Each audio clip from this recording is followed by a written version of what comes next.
So Rick, do you always have to tap to get activation of the comfort zones? No, you don't.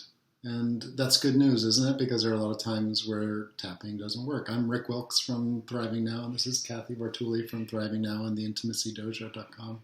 Yeah, and I've often been in meetings in corporate settings where I couldn't sit there through the meeting, even though I wanted to. I couldn't really tap. Mm-hmm. And luckily, there's a lot of points, and we can actually just hold them. Yeah. And I've sat there and just like, sometimes the meetings are pretty stressful, and I was like, and it just, I didn't have to go through the points in order, but, and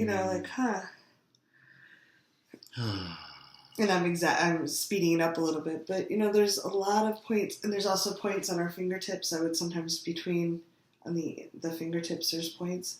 Just under the table, I'd be kind of going, okay, we can make it through this. And if tapping is a form of energy exercise, and it helps build resiliency, and it helps provide a quick signal into your body. That's one of the things I like about tapping so much, is that the more that I tap, the more my body gets the idea. Meditation is similar, that the more that you've meditated in the past, you can go drop into that grounded, meditative, inward place. Tapping for me allows me that if I'm sitting someplace and I just put my,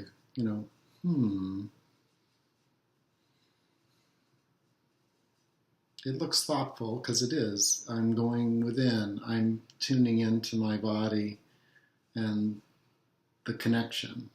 But these are natural comfort points. People go like this, like this, like this. Oh, they sit here like this. If they get a shock, their hand often goes to their collarbone. And when people are uncomfortable, they often put their hands under, not up in the armpits usually, right there on the underarm points, and as natural comfort points, holding them.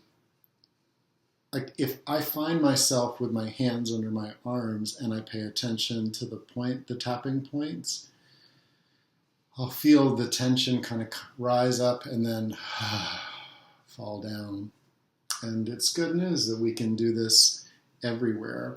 I see people tapping in airports. I see people tapping. Yeah, I tap in my car when I'm driving. This traffic.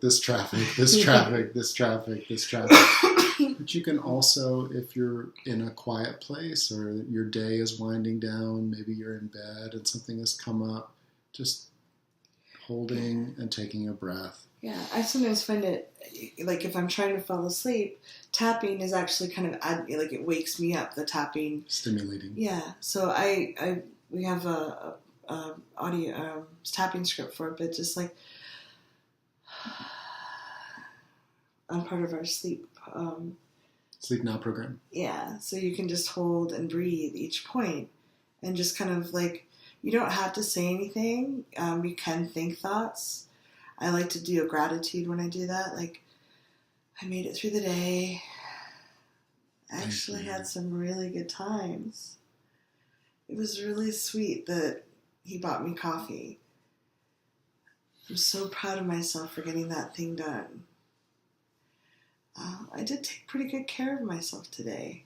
You can just go through and just notice some good things, or just be aware of the things you want to release as you just hold gentle points and go through that. And you can also, if you've tapped a while, your brain knows about the points, and you can actually visualize. If you're, say you're too tired to actually even move your hand, which is fine, or you're in a place where you don't want to do that, you can just imagine it in your head. And the thing is, our parts of our brain don't know the difference between a visualization and something actually happening. It can trigger many of the same responses. I've worked with clients that can't move their arms. They don't have that kind of mobility to be able to physically tap.